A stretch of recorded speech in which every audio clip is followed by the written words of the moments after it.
Ukraine president സെലൻസ്കിയുമായി നേരിട്ട് ഏറ്റുമുട്ടാൻ തയ്യാറാവുന്ന രീതിയിലാണ് ഇപ്പോൾ അമേരിക്കൻ പ്രസിഡന്റ് ഡൊണാൾഡ് ട്രംപിന്റെ നിലപാട്.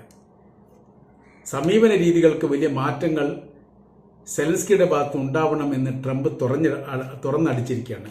മാത്രവുമല്ല, ജയിക്കുന്ന യുദ്ധത്തിലാണ് ഒരു രാജ്യത്തിന്റെ ഭരണാധികാരി ഇടപെടേണ്ടത് അല്ലെങ്കിൽ ഏർപ്പെടേണ്ടത്.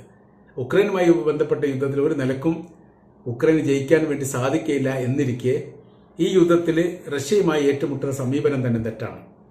മാത്രവുമല്ല, അവിടെ തെരഞ്ഞെടുപ്പ് നടത്തിയിട്ട് അവിടെ പുതിയ സർക്കാരിനെ കൊണ്ടുവരണം. തങ്ങൾ ഉക്രൈനെ സഹായിച്ചതിന് പകരമായ രീതിയിൽ $50,000 കോടി തത്തുല്യമായിരിക്കുന്ന ധാതു ലവണങ്ങൾ ഉക്രൈൻ അമേരിക്കയ്ക്ക് കൈമാറണം.